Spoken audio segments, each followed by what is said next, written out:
Welcome back to Movies TV Mad. Of course, you can follow me on Twitter and Vero at Movies TV Mad. And welcome to Wednesday's edition of the DCEU Daily. We're going to start today's DCEU Daily off by talking about a new Justice League being set up potentially in the Flash movie. This is something that's starting to come from Grace Randolph, by the way, or she's hinting a new team in the movie, not necessarily a Justice League. We're getting to that. Ben Affleck has also discussed not wanting to be involved with IPs, with ready-made audiences anymore, and people taking from that he doesn't want to play Batman anymore. Well, Ben, guess what? You're playing Batman in the Flash movie, so I'm guessing you're still going to do cameos, and we will get into that.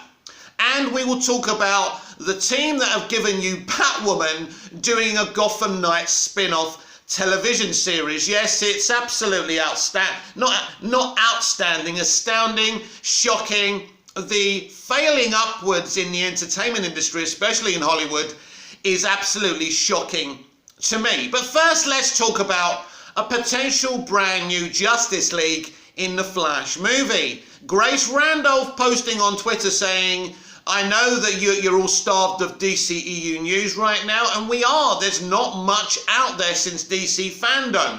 I think the marketing for all these 6 movies next year is going to start hitting from 2022, early 2022. We've also got James Gunn's Peacemaker, which again is problematic for me, not the actual Peacemaker show that, you know, globally we won't all have access to that. Anyway, so Grace Randolph is teasing a brand new team in the Flash movie. She knows a couple of the members, but she says she can't actually tell us who they are.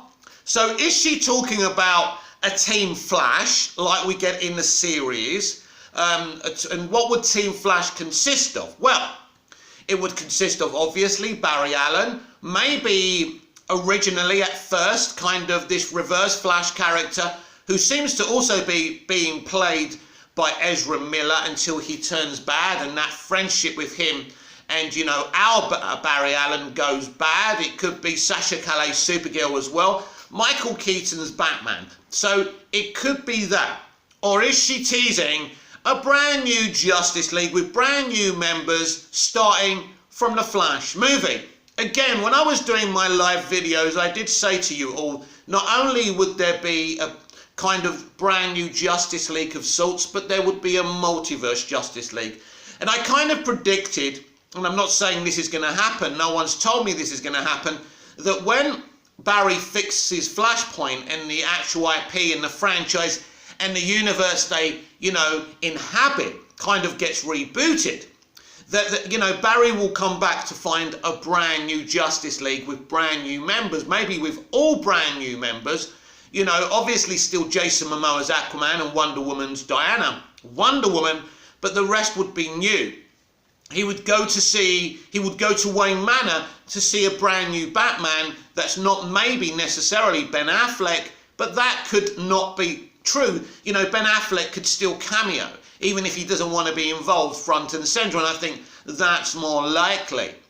But yeah, something like that. Even Robert Pattinson's Batman after Flashpoint being on Earth 1 or Earth 2, and Earth 1 being able to cross over because things have changed now, and those walls of the multiverse that have been keeping, you know, these different multiverses kind of separate, now people can cross over. It's something that we know is happening in the Spider-Man No Way Home movie. I have been told a lot about that movie now. Thank you to the people who came into my DMs on Twitter and let me know what happened in that movie, because sadly I probably won't be able to go and see it in movie theatres because of what's going on with the pandemic.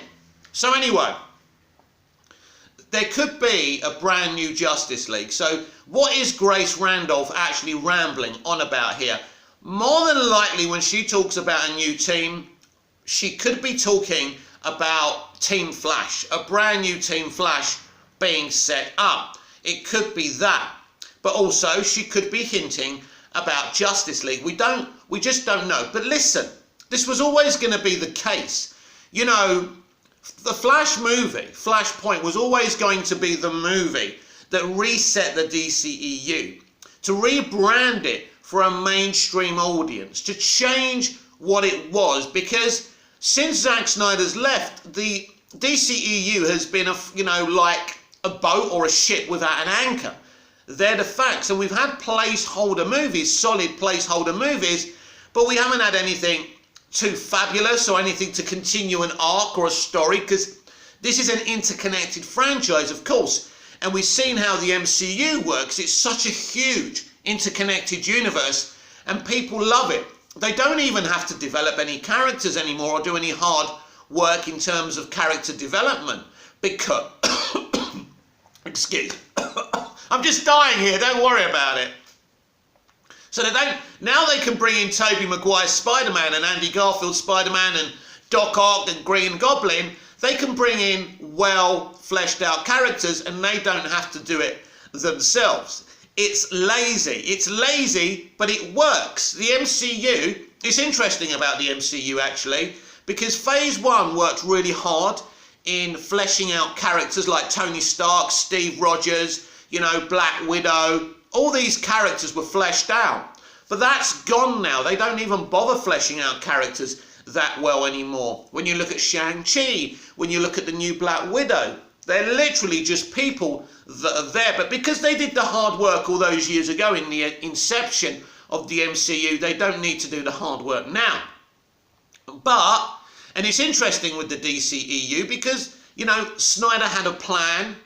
He was fleshing it all out. He had a 5-movie arc.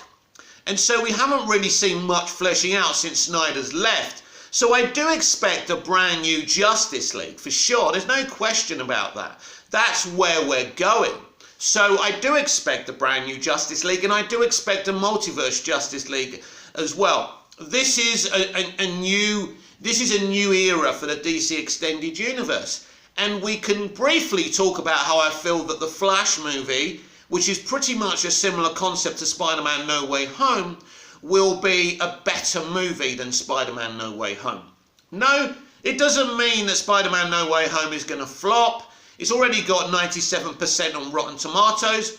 A couple of critics have given some not so positive reviews, saying some nice things, but saying as a movie, it simply doesn't work. It's loud, it's brash, the cameos are there, you're going to love the cameos, of course, but as a film, it's not fit for purpose. But the MCU doesn't need to make good films. The MCU hasn't been making good films for a very long time, and they're getting away with it.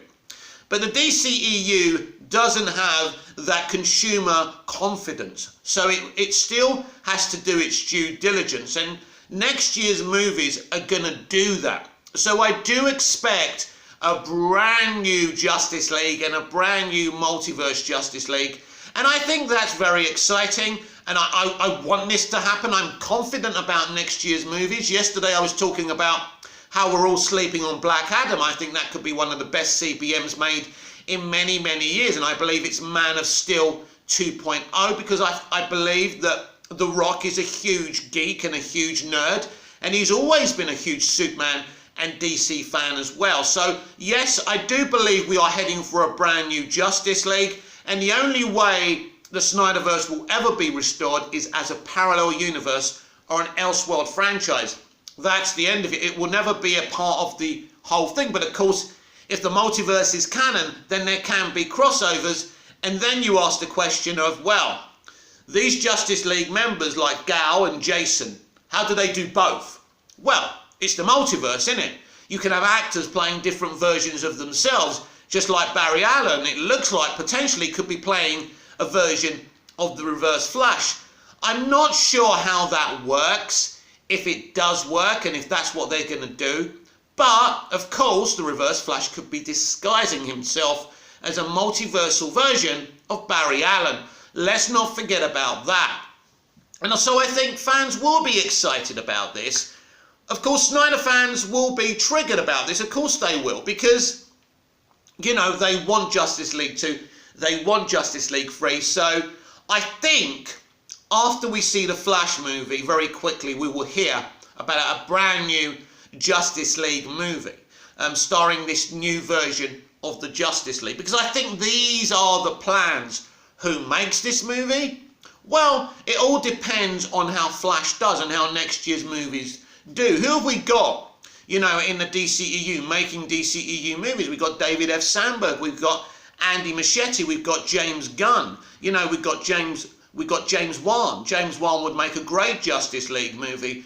I think if The Flash is very successful, it wouldn't surprise me if Andy Muschietti is in charge of the central element of the DCEU, because there is going to be this Justice League universe, this new reframed multiverse. So a multiversal Justice League is very, very exciting, because you can have Brandon Routh's Superman, you can have Tyler Hoechlin's Superman, you can have Tanashi Coates' Superman, you can have Val Zod's Superman, and that's just Superman, and you can have Batfleck in the Justice League, you can have Michael Keaton's Batman, you can have Robert Pattinson's Batman in a multiversal Justice League, you can have Blue Beetle, and there's all these different versions. You've got Martian Manhunter. There's a version of that in Supergirl, he could be involved. David Harewood, he could be involved as Martian Manhunter, but so could the guy from Zack Snyder's Justice League, Snyder Cut, who's brilliant, isn't he? And so there's all these different, so what you create is this really vast, unique kind of version of the Justice League with these different versions of these DC characters going across the multiverse. So, but I definitely think in terms of a central universe, Earth 1 Justice League, the members are probably going to change. And I think what you could do is, for cameo's sake, is have Affleck and Cavill as part of the multiverse Justice League, but not the Earth 1 Justice League. So, as I say, because we don't really know the entirety of the plan, and we know that Grace Randolph has kind of an ear in the industry, some of the stuff she says comes true, some of it doesn't. I've said before, the whole thing about the private parts in Diamond were true, but they went back and redid it once she leaked it. It's like Flashpoint being enacted in Wonder Woman 84. I believed that was going to happen. Well, I know that was going to happen. I can't tell you how I knew it was going to happen.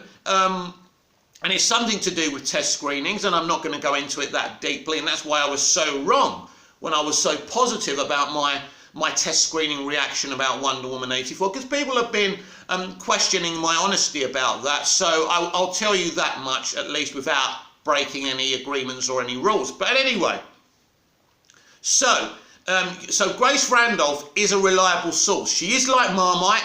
Sometimes I love her, sometimes I don't like her, but she has got an ear in the industry, and she should always be believed. Even when the stuff she says turns out maybe not to happen, it's probably because she's exposed something. That is why people like Grace Randolph are so important.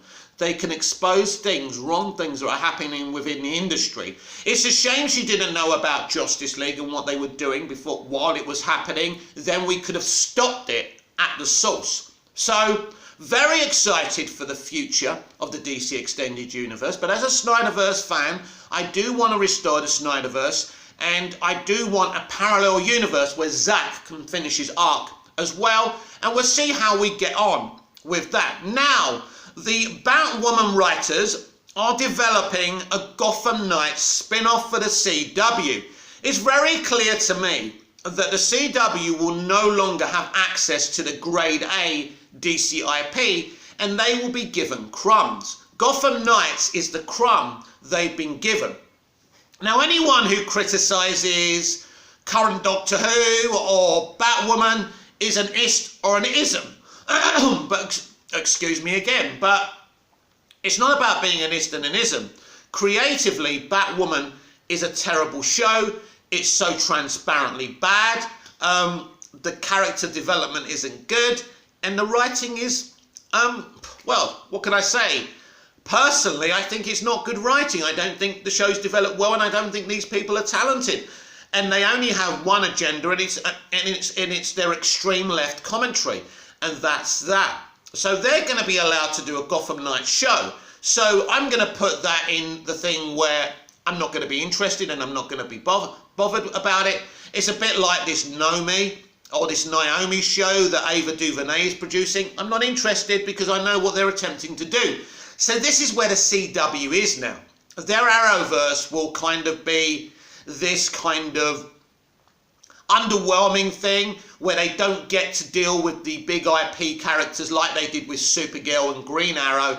It's going to be things like Gotham Knights. Now you're saying, Mick, but you know, Superman and Lois is part of the Arrowverse, and it's only just had its first season, and its second season is coming in January. Very exciting. Well, here's the thing. They're going to have very few crossovers. As you can see, Superman and Lois wasn't part of the Armageddon Flash crossover, which I've really enjoyed, by the way. It's not even a crossover, really, is it? It's kind of, it's misinformation to say that's a proper crossover, but the cameos we've had have been pretty cool. Well, some of them, not all of them. The Black Lightning one was awesome. I want to see more Black Lightning, and I want to see him in the Flash movie as well. I think he's great.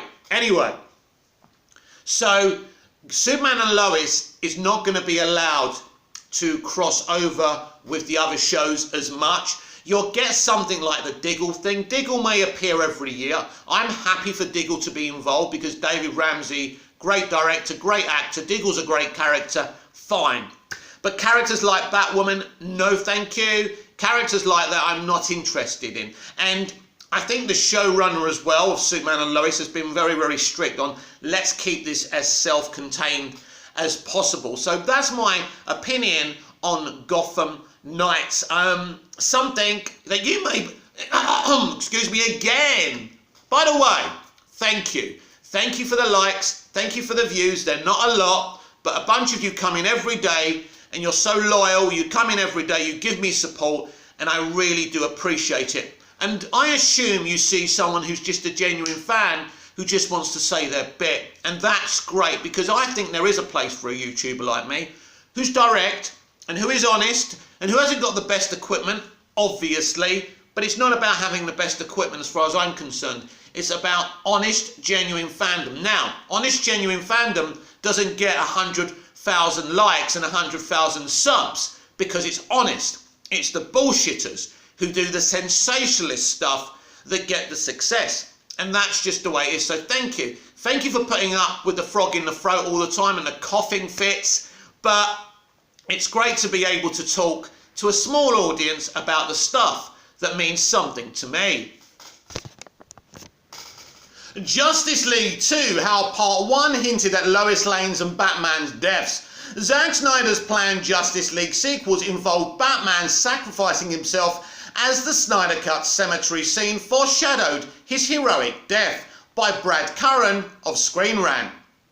Zack Snyder's Justice League sets up his two planned sequels that were to include Batman's death, and the movie's cemetery scene foreshadowed this. The Snyder Cut debuted in early 2021 following a long campaign by fans to see Snyder's original cut from before his departure in the time since then. Despite Warner Brothers stating Snyder's Justice League sequels aren't happening, there remains an equally strong push for them to be given the green light.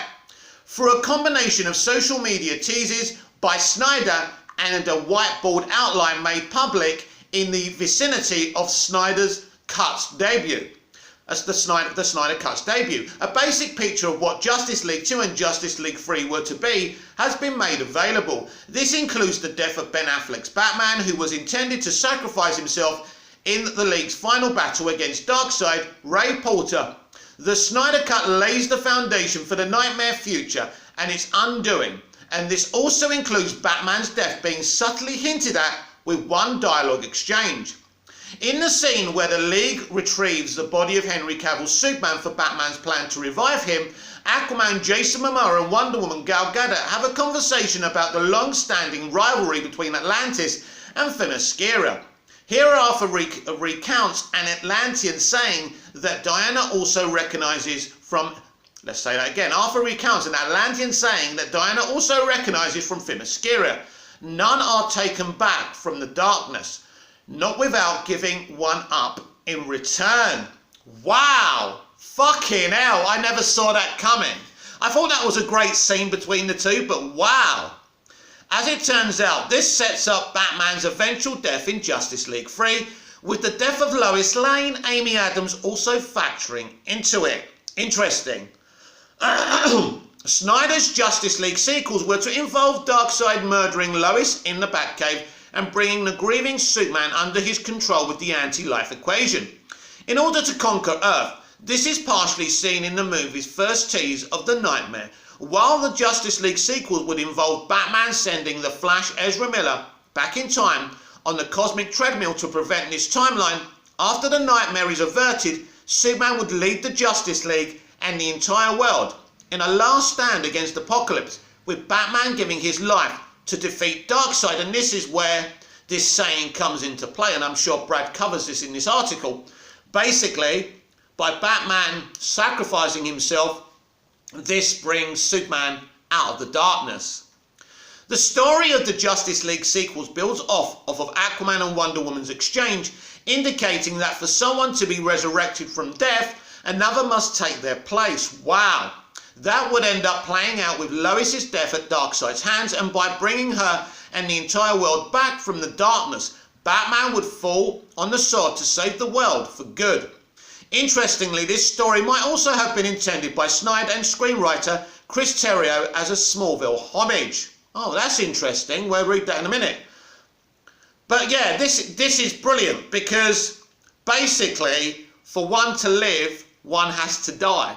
So maybe Batman actually commits suicide. I don't know if this is what happens, just so Lois can be brought back. Because don't forget, there's foreshadowing at the end of Zack Snyder's Justice League Snyder Cut when we're in the nightmare future. And Joker makes an interesting point, that you've been going through timelines and timelines and timelines trying to avoid Lois's death. But he makes some kind of hint that where he's trying to survive as well, to undo what he did. So that's interesting as well. So, people who know more about the White Balls than I do, is he killed by Darkseid, or does he literally kill himself? That's an interesting point to think about.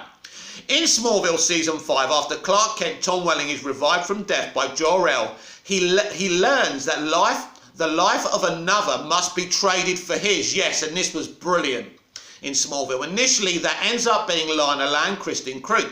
But after Clark gets the chance to change the timeline to save her, his father, Jonathan Kent, John Schneider, is the one to finally die. And this is something that affected Clark till the final season of Smallville, which was great. Smallville did depth so well. The plot of the Justice League sequel's Final Crisis-inspired story plays this idea out on a much larger scale, and the world at stake. With so much going on in Zack Snyder's Justice League, the setup for the planned sequels teases a final battle of good versus evil, while Batman's sacrifice to save the world is alluded to in a much more veiled way. Very, very interesting. As always, Brad, it's a great little piece of work. When Screen Rant do these think pieces, they're better at it than actually doing news things. But anyway, and so you have this whole sacrifice thing, which we heard about maybe a couple of years ago, and I think we were all shocked. So Batfleck was never meant to be the Batman forever. Snyder's plan was for him to die, and Lois's and Clark's son to become the new Batman, which means they would have to flash forward to the future. So, and he enacts a flashpoint.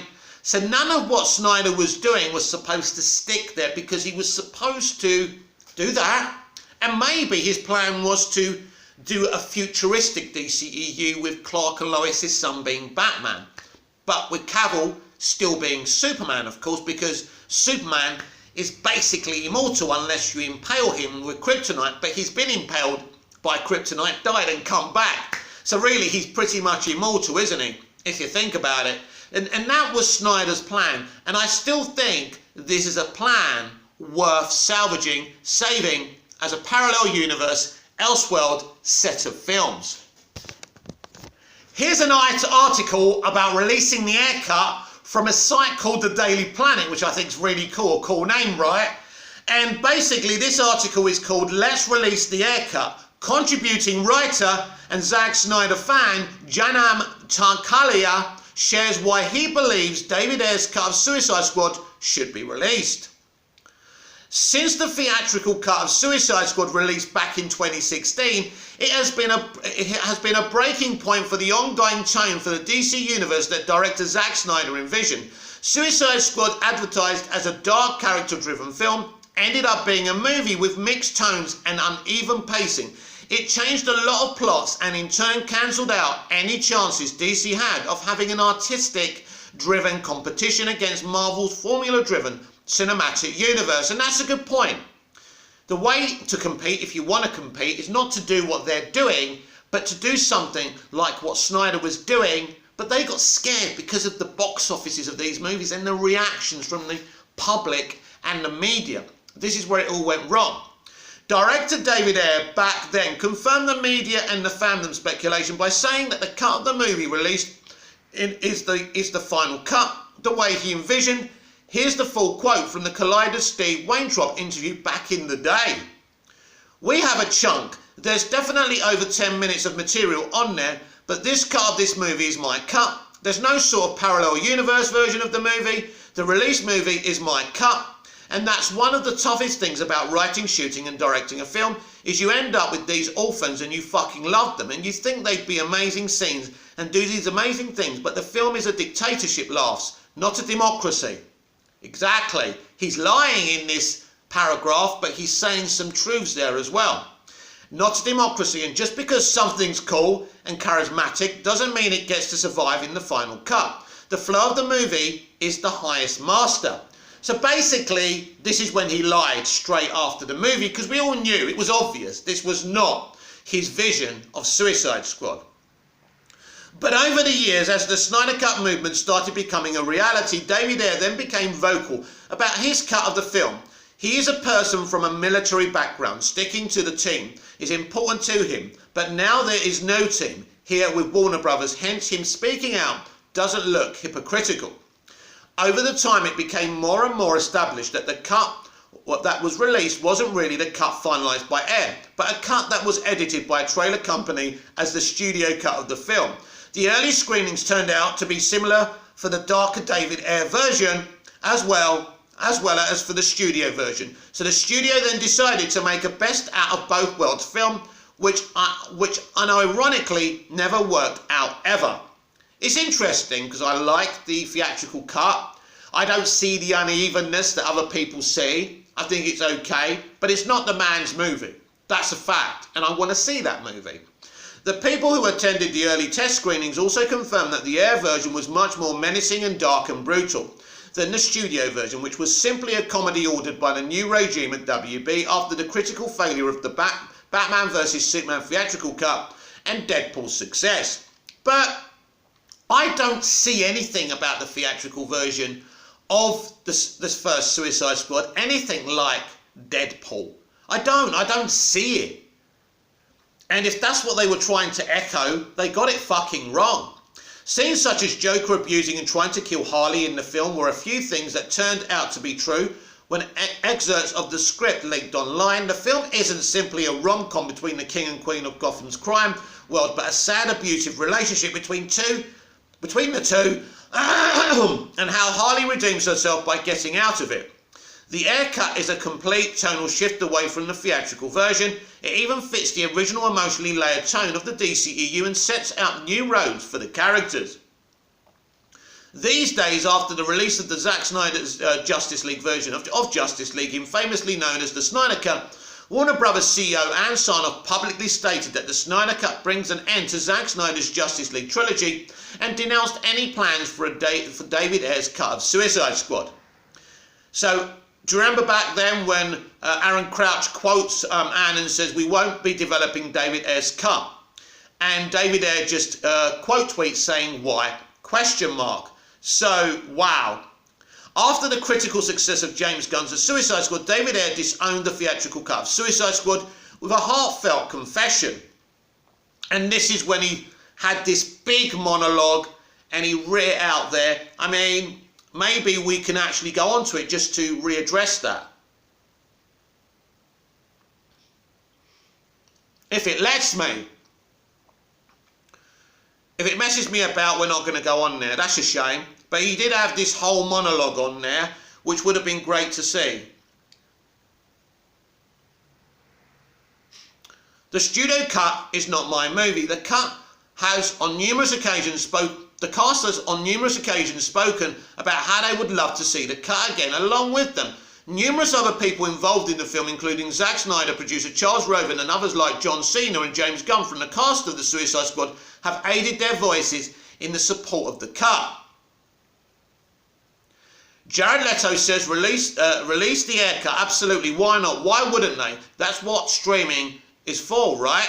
And then David Ayer quote tweets this, saying exactly what streaming is for. If you own IP and you have a mandate to monetize it from your shareholders, that's exactly what you do. So he's been fighting hard, and he's been more blatant in the fight to release the air cut than Snyder was during release the Snyder cut, because Snyder was doing it in other ways. Maybe Snyder's ways are and were more effective because we got the Snyder cut, and David Ayer seems like the poor little brother that could be fated never to get his movie released, but we're going to have to wait and see. There's been times when I think it's going to happen and other times when I think, nah. In a recent interview with Variety, John Cena supported the air cut, saying it's in the studio's best interest to listen to their audiences, and if it's something in demand and they've got it, then why not? What does it mean financially? Now, we as an audience pay a small price to watch it, but the corporations invest a huge load of money in order to make these films. So, in order to keep them motivated, returns are necessary.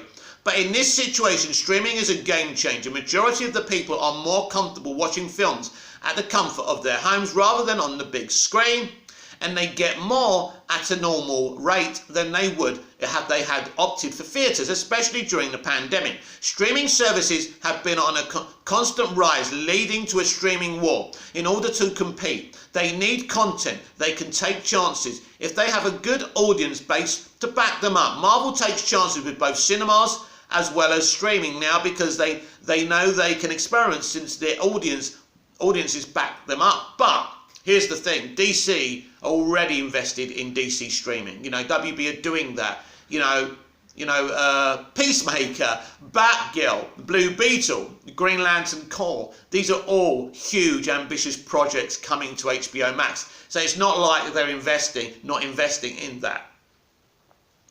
Netflix takes risks, and HBO Max is gaming up with the streaming competition too. They invested a good amount of money in new shows and movies connected to the beloved IPs or indie stories. Streaming was the reason Snyder Cut was able to be 4 hours long. It's understandable that people can't watch these long movies in theatres, but because of streaming it's very much possible. And since we have a paused and played button, complaining about the runtime becomes irrelevant.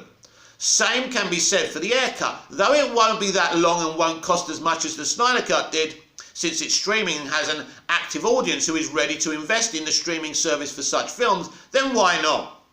Laymen argue that the streaming service already has their subscriptions and their dollars, so why would they? How long would that last? How long would people whom you claim to be subscribed to the streaming service stay subscribed to if they don't get the content they want to watch? Does it set a dangerous precedent? First, before we get into this, let me just say something. That just because it's like, if I sell certain things in a shop, I love this shop analogy because I used to be a retail worker for many years before I decided to express myself as a job. But yeah, so if you've got a shop, right, and you say, I've already got customers, I'm not going to sell that, I'm not going to bother. Well, I've already got customers. It's a stupid point of view. If you releasing the Snyder Cut gave them bigger sponsorships and more vast customers, if they didn't announce just before the actual streamer was, launched that the Snyder Cut was going to be on there, they wouldn't have the subscribers they have today. So you've always got to strive to get more customers, right? The Snyder Cut campaign was a huge success, mostly due to the organised events by the members of the Snyder Cut movement. But the sources claim that the fandom then became salty and toxic due to a statement by Ann Sarnoff and tarnished any chances of the universe continuing. The fans actively started demanding films. Well, people have been demanding films since year dot, since Laurel and Hardy, since Charlie Chaplin. We want more Chaplin. Oh no, Laurel and Hardy have split up. No, get back together. We want more. This is not a new thing, and that's the point of a fucking consumer, to demand. And then you supply and you make the wonga. That's how it works.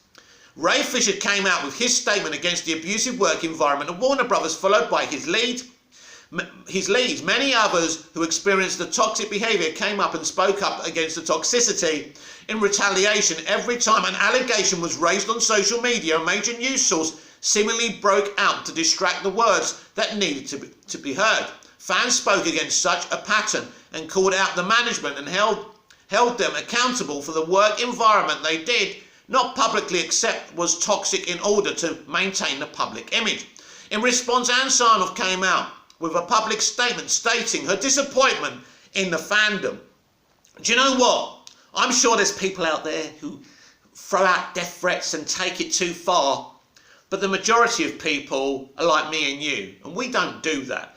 But it works to their advantage to shadow us as all toxic fans. It's like the reaction to The Last Jedi, all Russian bots, all toxic fans. It's not true, and nobody believes it. Nobody falls for it. So of course they were trying to divert people's attention.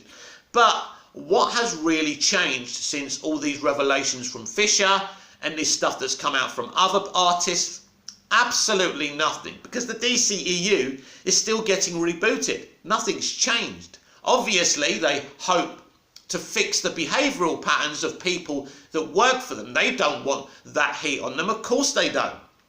We're not tolerating any of that. That behaviour is reprehensible, no matter what franchise you're talking about or what business you're talking about. It's completely unacceptable. I'm very disappointed in the fans that have chosen to go to that negative place with regard to DC. With regard to some of our executives, it's just disappointing because we want this to be a safe place to be. We want DC to be a fandom that feels safe and inclusive. We want people to be able to speak up for things they love, but we don't want it to be a culture of cancelling things that any small faction isn't happy with. We are not about that. We are about positivity and celebration. To be fair, Anne, you come from the most toxic industry in the world. Wasn't it Burt Reynolds? Remember when Burt Reynolds, fabulous actor, lovely man, was really successful? You know what they did? Not that there's anything wrong with this anyway, but they went around saying that he had AIDS and he was gay. And back then, to spread that kind of rumour was poison to an actor. Yes, just imagine.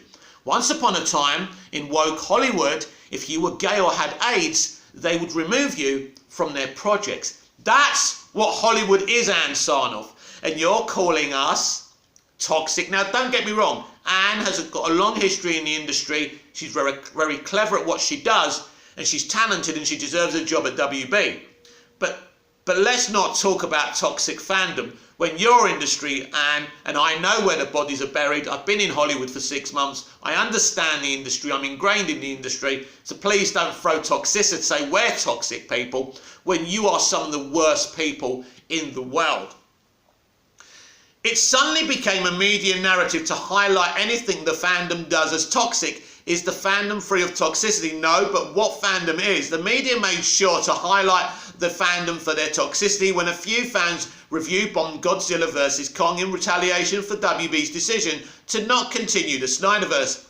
Whether these journalists, when Marvel fans review bombed Dune because a director expressed his harmless opinion about superhero films, didn't make a difference though. It didn't make a difference to Godzilla vs. Kong, and it didn't make a difference to Dune, because they're both good movies, great movies. In Dune's case, one of the best movies I've ever seen, and you can't hurt a film by review bombing it. That's not how it works, and if people understood the industry, they wouldn't do it in the first place. But it's not a huge portion of people, we know that. Where were these journalists when Marvel fans harassed the cast and crew of the MCU films on several occasions? Why were they not termed terrorists for such inappropriate behaviour?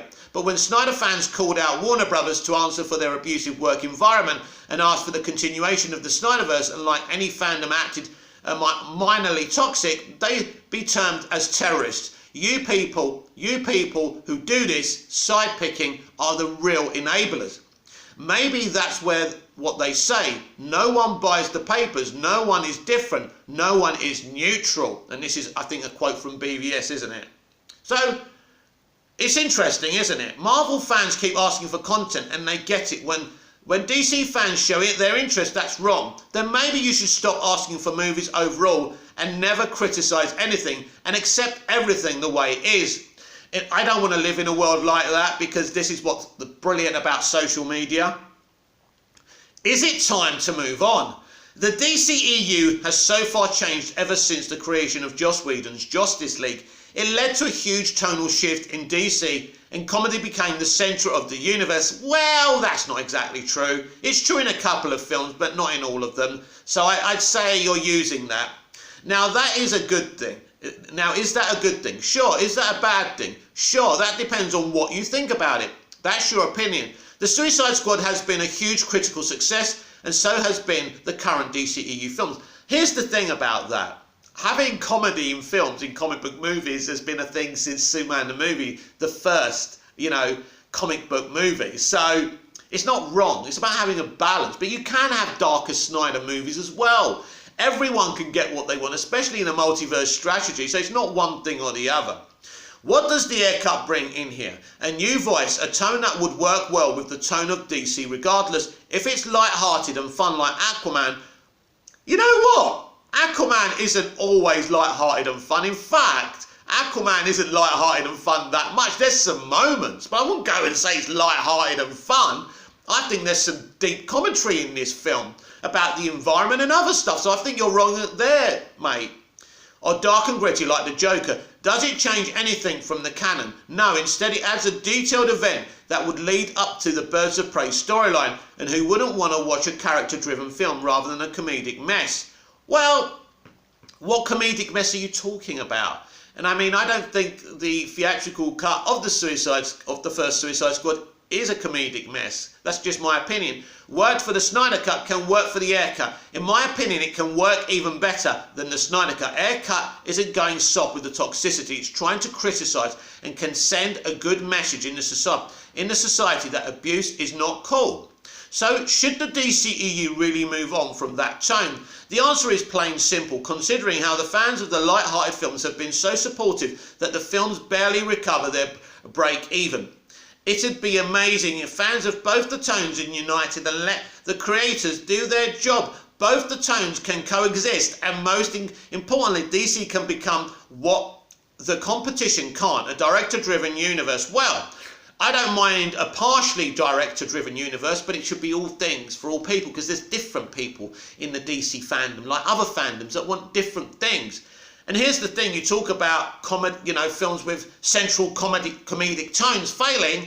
Well, actually the theatrical cut of Suicide Squad did really, really well. Aquaman is the most successful DCEU movie. Shazam is a very successful movie.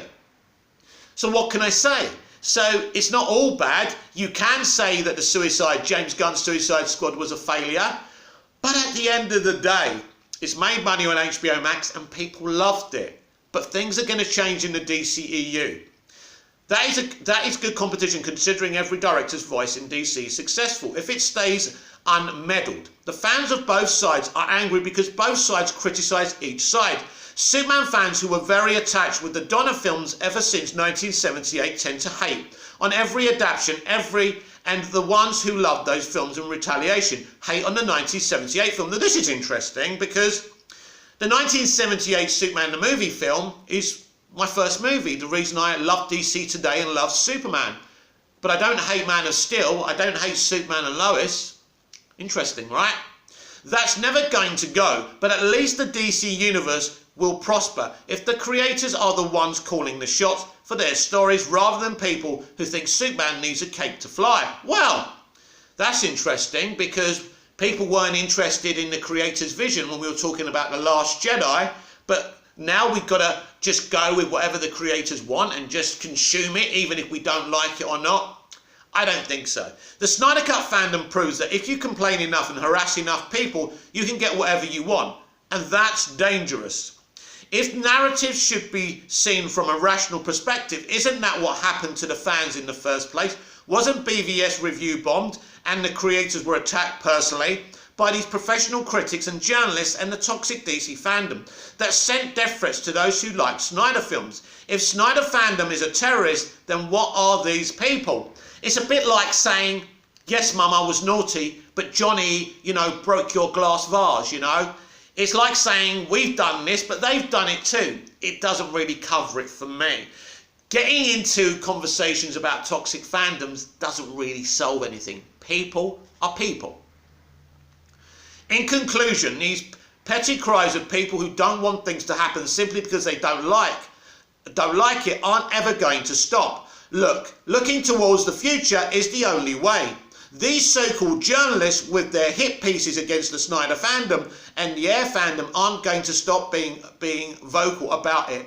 And the Snyder fandom, well, a minority of it isn't going to stop criticising the current DCEU. That seems like a cul-de-sac considering how poorly they adapted the multiverse concept by making everything non-canon. By the way, no one's adapted the multiverse yet. This is the problem where the propaganda comes in with some Snyderverse and Air fans, right? There's no multiverse yet. That starts next year. We'll judge the multiverse strategy, my friend, when we actually start seeing it. But for what it's worth, at least everyone will be invested in what they love and David Ayer can get his justice. He's been hated for too long for something he did not do. And it's time that changes. So no, it's not the time to move on, but if you feel like it, a blue pill is always an option. Let those who love engage with it and those who don't ignore it and engage with something they love. And that, my friend, is the point of the multiverse strategy, is to have something for everyone. Whether that's the case or not, we're going to have to wait and see to find out. And finally today, why Affleck's Batman is returning to the DCEU, but not Cavill's Superman. Now, this is a kind of think piece and opinion piece by Paul Cherie of Screen Rant, but I don't believe that Cavill's not coming back at all, but we'll see. Why Ben Affleck's Batman is returning to the DCEU in 2022's The Flash, but Henry Cavill's Superman is notably absent from all future projects. Again, Paul doesn't really know anything. He's just giving his opinion. I like Paul, so let's see what he has to say. Ben Affleck's Batman is returning to the DCEU, but Henry Cavill's Superman is surprisingly absent from any official announced plans to continue as the character. Cavill starred in Zack Snyder's Man of Steel in 2013, kicking off the DCEU as it's known today, expanding the franchise to tie into all aspects of the DC universe. After starring in 2 more DC films as Superman, Batman vs Superman Dawn of Justice and Zack Snyder's Justice League, the actor suddenly disappeared from all future plans as the character. Affleck stepped away from his planned Batman solo film, but has since appeared again as the character for Zack Snyder's Justice League reshoots and will return for 2022's The Flash. However, Cavill continues to elude any future casting announcements as Superman, even though he says he's still eager to return, which is interesting.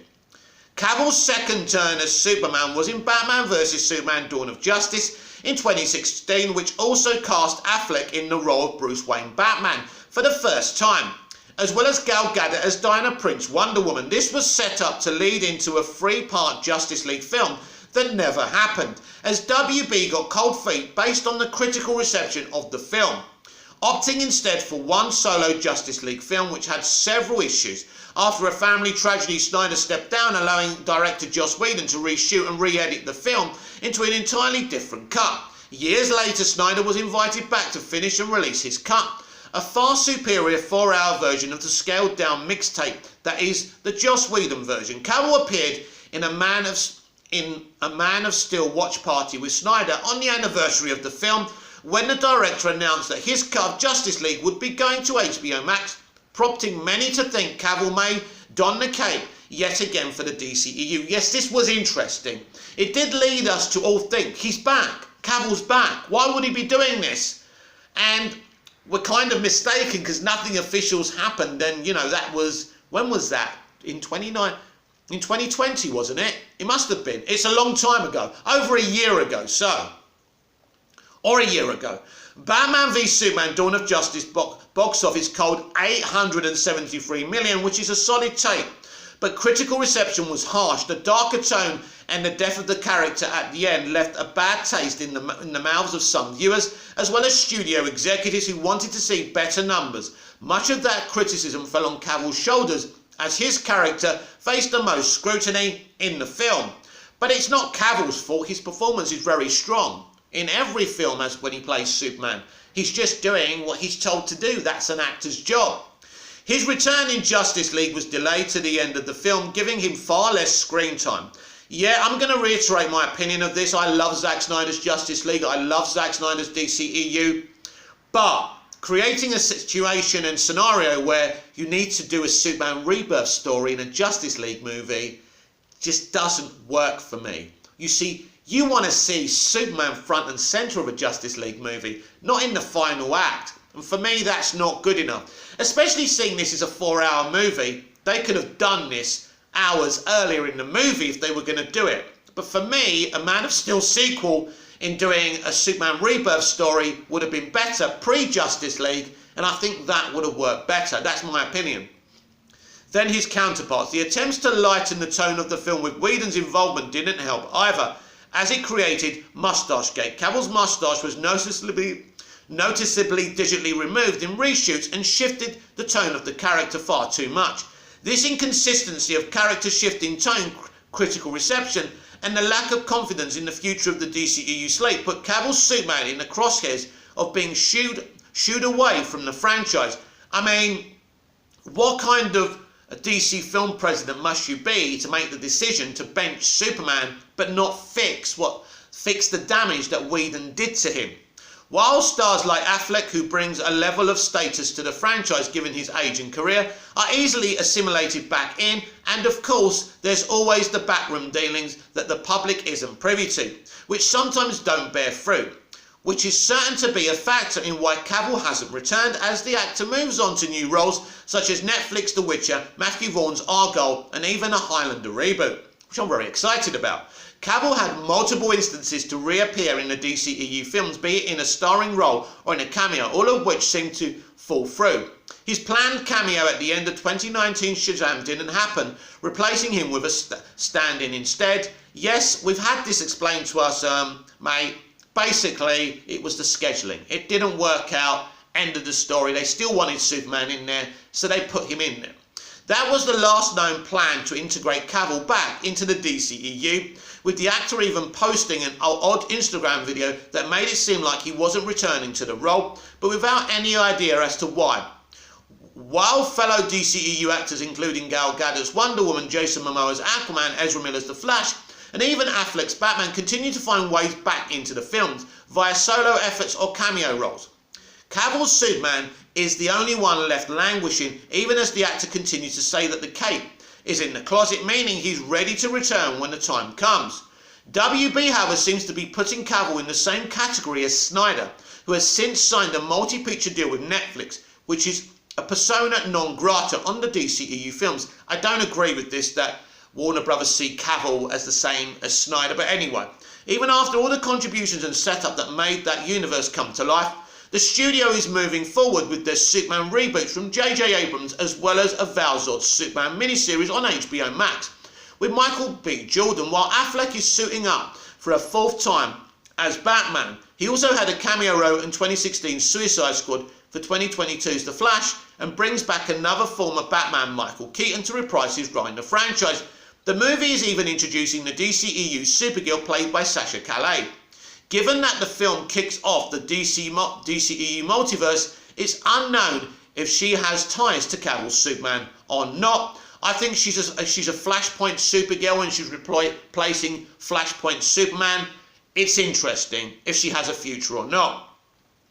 The Batman will star Robert Pattinson. Cavill is strangely absent, be it scheduling contracts, bad blood, poor box office, critical receptions, or something else entirely. Cavill seems to have shouldered much of the early DCEU stumbles upon his shoulders, while Affleck, an Oscar winner and an A-list star, and American, don't forget Henry's British, an Oscar winner and an A-list star, perhaps benefits from both his status and reputation over Cavill.